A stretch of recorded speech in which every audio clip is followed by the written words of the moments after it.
Հայաստանի Հանրապետության դատական համակարգի որոշումներն ու վճիռները կան դատական համակարգի որոշումներ եւ վճիռներ համաձայն որոնց ինչ որ կայքեր, որոնք փորձ է արվում կապել իմ անձի հետ,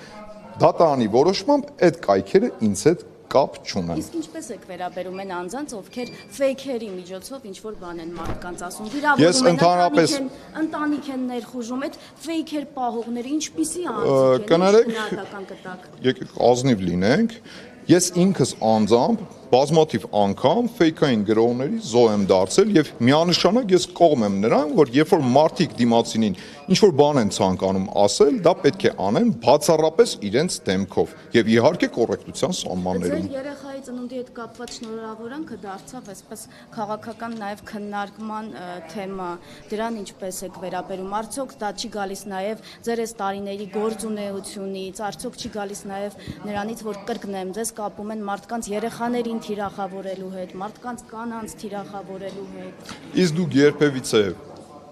տեսել եք, նկատել եք կամ կարող եք գոնե մեկ օրինակ բերել, երբ որ ես թիրախավորել եմ որևէ մեկի երեխային, անչափահաս։ Ասում են ֆեյքով։ Շատ սխալ են ասում, դա ակնհայտ կեղծիք է, իսկ ինչ վերաբերում է իմ գործունեությանը, թե արդյոք դա է դարձել պատճառ։ Ոչ ընդդիմության, ոչ բարեկրթությունն է դարձել դրա պատճառը, որովհետև անչափահաս երեխային թիրախավորելը նամանավանդ նորածին, կներեք, բայց առնվազն անընդունելի է։ Ու շատ հաճախ նաև ոմանց կողմից այդ տեսակ պահվածքի դրսևորումը իմ կողմից է արժանացել քննադատության։ Դուք թույլ տվեք շարունակեմ։ Շնորհավորել եք որևէ մեկին։ Այս տարիների ընթացքում օրինակ ձեր մեջ այդքան ուժ գտել եք, որ որևէ մեկին հրապարակային, օրինակ Նիկոլ Փաշինյանի սուր քննադատության ենթարկող մարդկանց, ձեզ սուր քննադատողներին երբևէ շնորհավորել եք։ Եղել են առիթներ, որ ցավակցել եմ ինչ-ինչ հարցերով եւ ինչու ոչ նաեւ շնորհավորել եմ։ Ինչ վերաբերում է մանկահասակ երեխաներին թիրախավորելը, այդ գործելավոճը ինձ համար անընդունելի է եւ բնականաբար դա քննադատելի է։ Անկախ նրանից, թե երեխայի ծնողները ինչ քաղաքական հայացքներ ու դրսևորումներ ունեն, երեխաները դրա համար պատասխանատու չեն կարող լինել։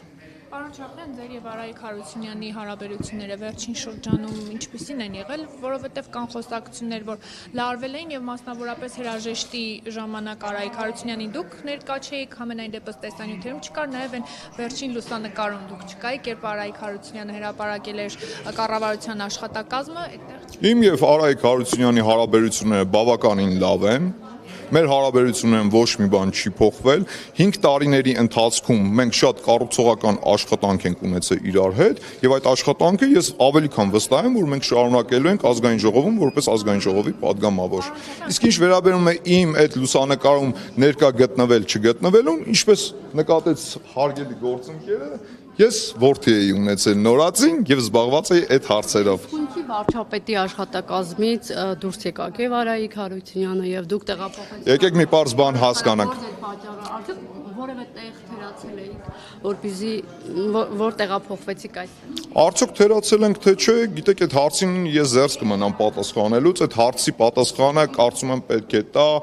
այն մարդը,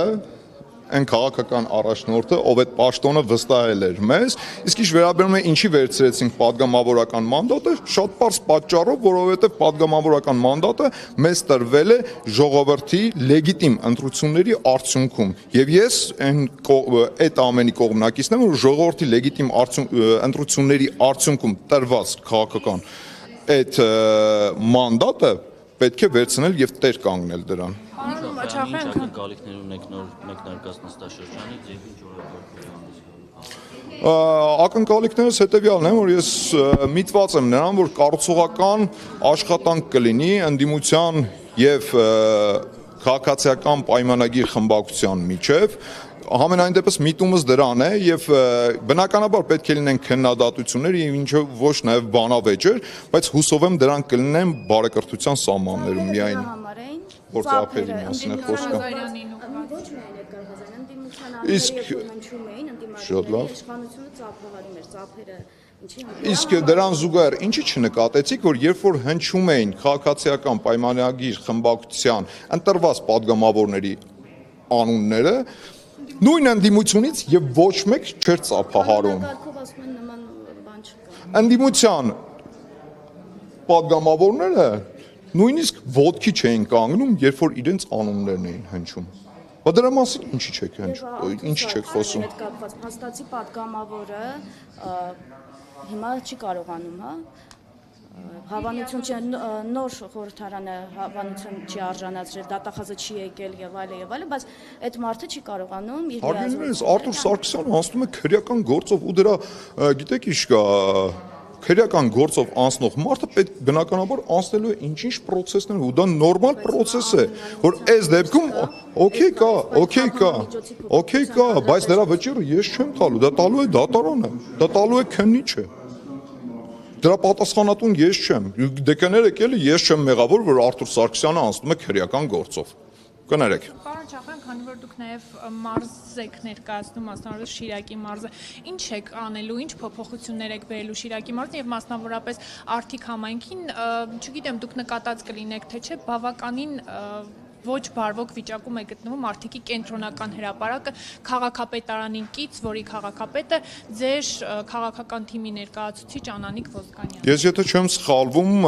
եթե անկեղծ լինենք, չեմ հասցրել մանրամասն ուսումնասիրել, բայց եթե չեմ սխալվում, կա նախագիծ վերափոխելու ձեր նշած հրապարակը, ինչ վերաբերում է ինչ օրենսդրական փոփոխություններ կլինեն, ձերս կմնամ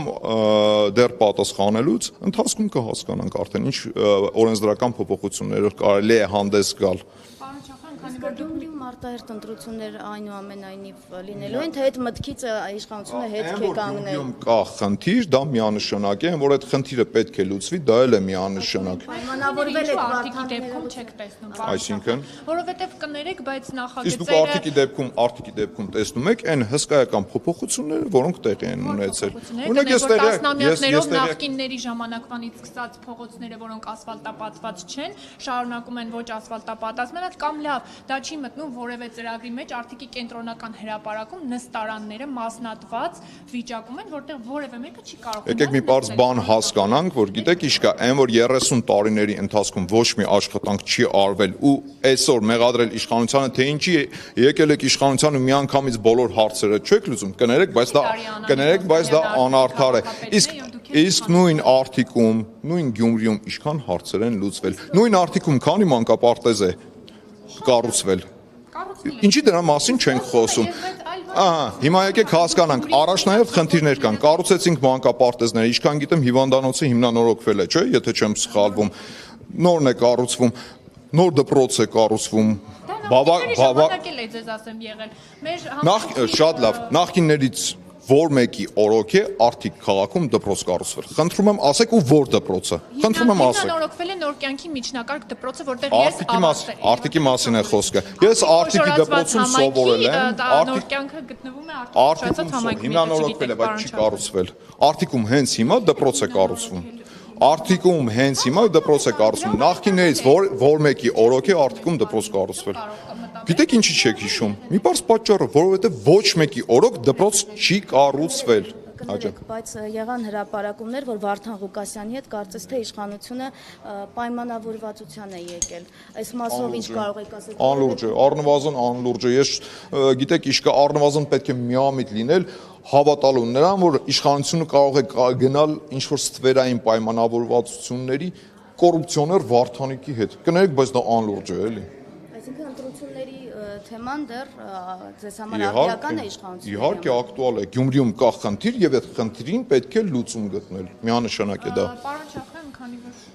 այդ բարքերից եք նաև խոսում, Հայկ Կոնջորյանի եղբոր Ավետ Կոնջորյանի դրվագով նայել է ծեծի ենթարկվել, բայց նաև ինքն է թույլ տվել խուլիգանական արարք։ Դուք դատապարտում եք երկու գործողություններ։ Ես դատապարտում եմ ցանկացած բռնության դեպք։ Տեղի է ունեցել բռնության դեպք Հայկ Կոնջորյանի եղբոր հանդեպ։ Բռնությունը դատապարտելի է եւ բնականաբար դա անընդունելի է։ Մնացածը թե այդ բռնությունը ինչի արդյունքում է եղել, ինչի հետևանք է եղել, ինչից է ծագել, դա պետք է ուսումնասիրեն իրավապահները։ Ես զերծ կմնամ որևիցե մեկնաբանություն տալուց։ Իրավապահները թող զբաղվեն, ուսումնասիրեն եւ իրենց իրավական գնահատականը տան այդ ամեն ինչին։ Նրա կնոջ նաև աշխատավարձը կոռուպցիայից խոսեցիք, հայ փոստը, որը հիմա ասում են վնասով է աշխատում, մենք տեսանք թե ինչքան կառավարության աշխատավարձ է ստանում Հայկ Կոնջորյանի կինը։ Բայց այդ կոռուպցիայի դեպք ես չեմ տեսնում։ Ողջույն, Եթե օրենքով սահմանված կարգով մարդը աշխատավարձ է ստանում, ինչ կոռուպցիայի մասին է խոսքը։ Այլ հարց է, որ դուք արդարացի չեք համարում այն աշխատավարձի չափը, որը ինքը ստանում է, դա հարցի լրիվ այլ կողմն է, բայց կներեք, այդտեղ կոռուպցիա չկա, որովհետև մարդը ստանում է ամսական օրենքով իր համար նախատեսված աշխատավարձը։